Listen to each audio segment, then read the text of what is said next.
start with a pop quiz this morning. How many of you know who Michael Crichton is? Okay, that's a good amount. For those of you who don't, you probably know his work. Because he was involved in movies like Jurassic Park and Westworld. He wrote crime and business novels like Disclosure and Rising Sun. Wrote The Great Train Robbery. He wrote a really interesting book called Eaters of the Dead, which was made into a really not that good movie called The 13th Warrior. And of course, he created ER. He was a medical doctor who was also a writer. And he was a pretty darn successful writer. He was so successful that when he wanted to branch out and write some other types of books, he chose to write under a pseudonym so that he wouldn't dilute the Crichton brand. Now, I mentioned before that he was a doctor. He was a Harvard-trained medical doctor. But because of his writing career, he never actually went into practice. He spent his time as a professional writer. So I don't know what kind of physician he would have been. I would expect he would have been pretty knowledgeable and straightforward. Now, I don't know what kind of physician Luke was. A tradition says he was a physician. But we also know he was a pretty darn good writer. His work in the Gospel of Luke and the book of Acts, which I used to tell my Sunday school students to think of as Luke 2, his writing ability showed that he had a command of style and language that was very readable and memorable. And the pity is that all of that doesn't necessarily come across once the words have been translated from the original ancient Greek to modern English. We tend to lose some of the stylistic things. But they're there. The opening of today's gospel reading, Luke has Jesus use a particular word. Luke uses a word about something that Jesus does. And it's kind of this stylistic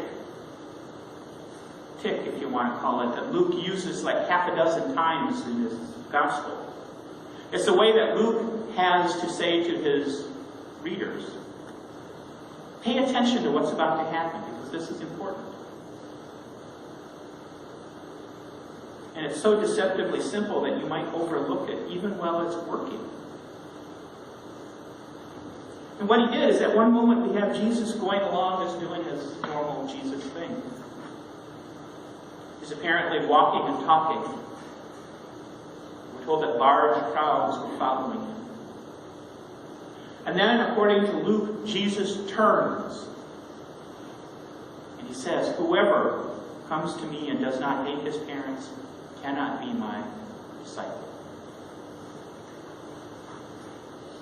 At various other points in his gospel, when Jesus is about to say something notable, Luke uses that same word, that same phrase. In Greek, it's strepho, and it means turned. Jesus turned. He stopped what he was doing, and he turned, and he said, whatever follows. This is Luke's way of kind of verbally highlighting or underlining something that he wants his audiences to notice. And when I was reading it this week, I was thinking about it, it put me in mind of someone else. How many of you remember the TV show Columbo? Yeah, I'm in the right crowd. For those younger folks, Columbo was this very kind of rumpled, disorganized-looking detective who was able to solve a murder every week somehow. It was a great record for a detective. But one of the little things that they did, and that I remember anyway, is that Columbo would be questioning somebody. And he wouldn't seem like he was getting anywhere, and the person would think they were off the hook, and he would start to leave. And then he would turn. And whatever he asked them next, drop the hammer on them, and they would know that they'd been caught. So if you give Jesus one eye and a wrinkled trench coat, I think he could have been Columbo. That's what I picture. Because he's going along preaching and he's giving these lessons, and then he says, by the way, you gotta hate your parents if you're gonna follow me. And everybody would just sort of stop and go, what? What's he talking about? And of course, that's the point Luke was trying to make when he wrote about it. And if we keep in mind that inspiration to write the gospel is not the same as dictation. If we keep that in mind, we can appreciate Luke's use of language even more. Because what he recorded Jesus as saying, and remember this was not dictation, this was handed down to him. Remember, Jesus did not appear to Luke somewhere along the line and say, remember that time in that one village where I said this thing? No, these were things that Luke had heard from disciples and from other followers. He was inspired to write them. And when he did this, when he said things like, and then Jesus said, you have to hate your parents or you have to hate your family if you're going to be a disciple. Luke was using the language that the best writers of the time used, and they call it now hyperbolic style, hyperbolic language.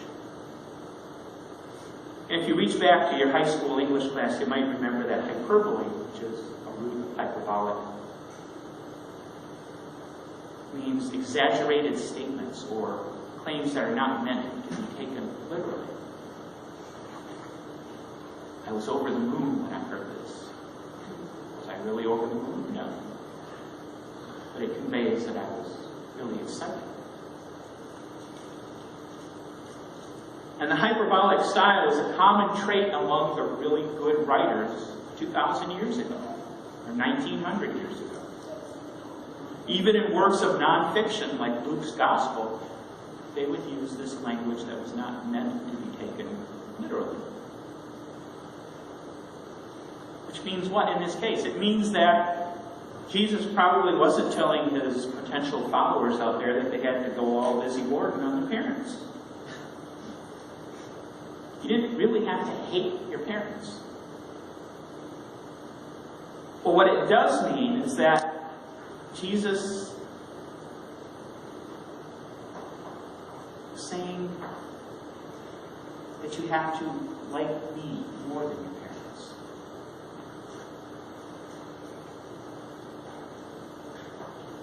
In first century terms, followers of Jesus were being reminded that there was a price to following Jesus. They were being reminded of the modern dictum, there ain't no such thing as a free lunch.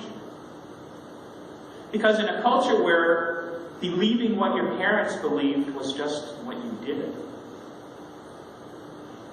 in a culture where your future was tied to your family's past because you were going to do what they did and that was just how it was, to become a disciple of Jesus meant walking away from all that. It meant making Jesus your first loyalty and making your family your entire background. The second priority.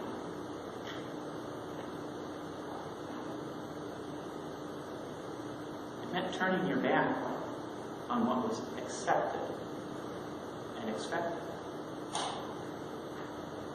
Turning to something new. And as much as Jesus would embody the commandments, including loving and honoring your parents, it also meant that loving and honoring Jesus would mean, in a sense, dishonoring your parents and your family. Because Jesus said very clearly, if I'm not first place in your heart, then I am no place.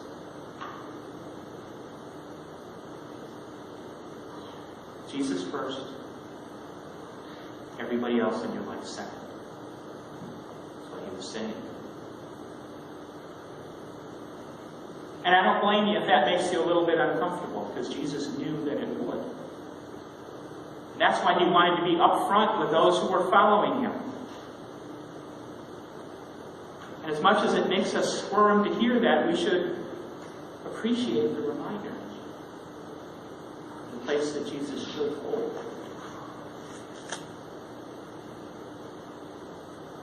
A long time ago, in another life, when I was working at Underwriters Laboratories,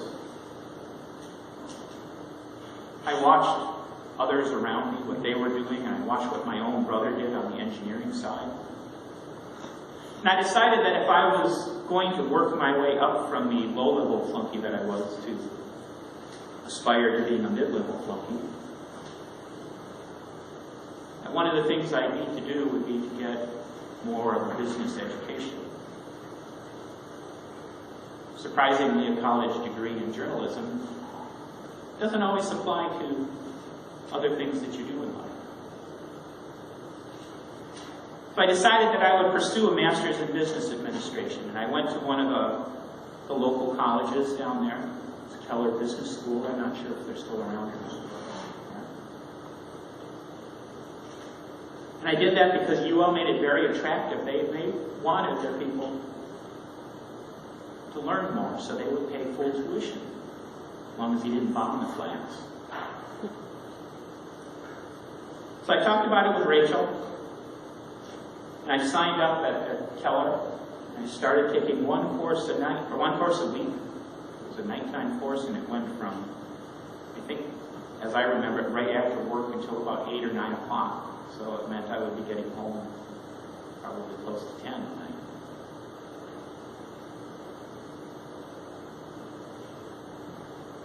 It was a sacrifice, but if it meant learning and if that meant advancement, then I was willing to do that. And then about halfway through that first class, that first term I should say, I was sitting in class, not listening to the lecture. It was on organizational behavior, which is just as riveting as you might think. So I was kind of just half-heartedly taking notes and doing other stuff at the same time. And I thought about how much time I was investing in this class, and I multiplied that time by the number of classes that I would need to take to get my MBA. And when all was said and done, I realized that by the time I had finished, I would be missing the equivalent of 3 full months out of my daughter's life. Our son wasn't in the picture yet. She was, I think, like 5 or 6, probably at the time. And even though it was sort of attractive, because when you spread that out over the course of time, it would mean that I might never have to go to a parent-teacher conference, at least until she was in middle school.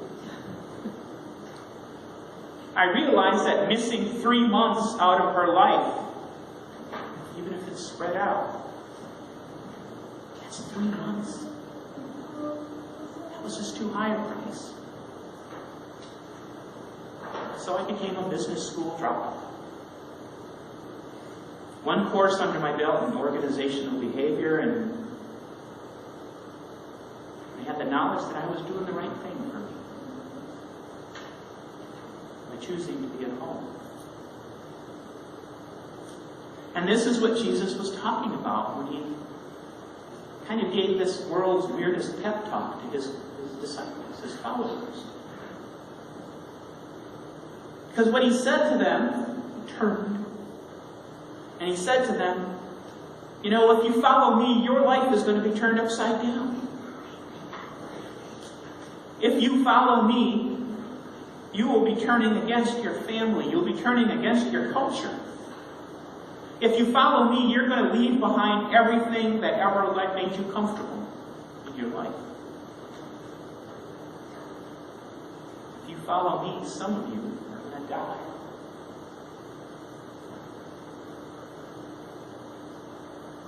And while it seems like he was saying everything he possibly could to discourage them from being followers,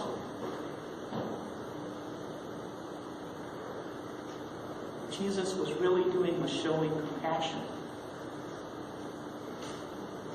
Because he was not letting them make a blind choice to become a follower or a disciple, but he was giving them an honest glimpse of what it would mean.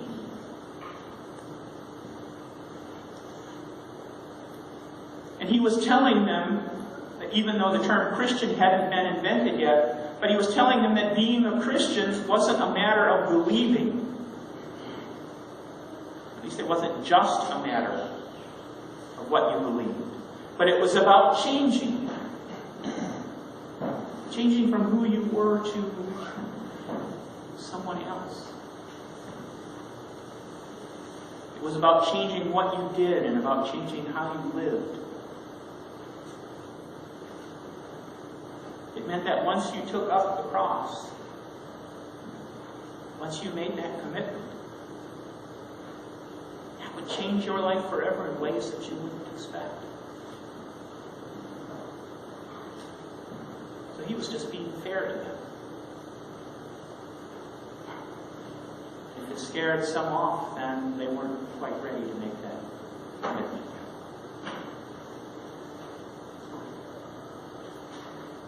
David Lowe's, he's a pastor and writer. He's president of a seminary in Philadelphia. He said that, "I have come to realize that Christianity is a way of being, a way of living, a way of doing things differently because you live in Christ. It's not so much what you believe, although that's important, but it's what you do because of what you believe." That's what Jesus was trying to tell them 2,000 years ago, and that's what Luke was trying to make his readers understand in this next generation of believers that he was writing for. Remember, Luke, as much as we need to hear what he wrote, he wasn't writing for an audience 2,000 years in the future. He was writing for people of his time who were curious to know about Jesus. And he was writing for the people of his time who had decided to follow Jesus but didn't know that much about him, and were hungry for more knowledge. He wanted people to know that becoming Christian meant changing who you are. It meant changing what you do. And I agonized over this week, and I think a lot of pastors do struggle.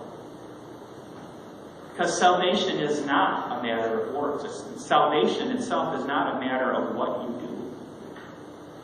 Salvation comes to us through the love of Jesus Christ by the grace of our Creator, and it comes to us when we accept the fullness of that love as shown in Jesus' death and resurrection.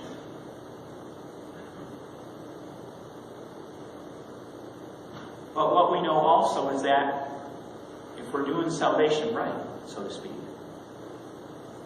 if we're doing it right, it changes us.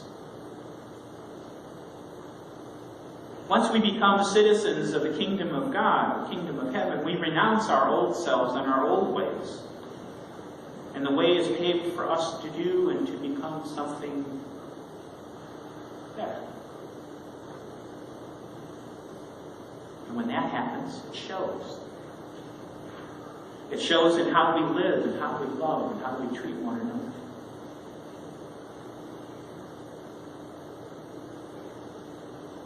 And we should know that. We should understand that and not be afraid of it, but we should be prepared to embrace that change. That's what Jesus was trying to say. Change is going to happen. It has to happen. take up the cross. And we do need to embrace it. Because changing who we are, changing what we do, and who we are to our fellow human beings in this world,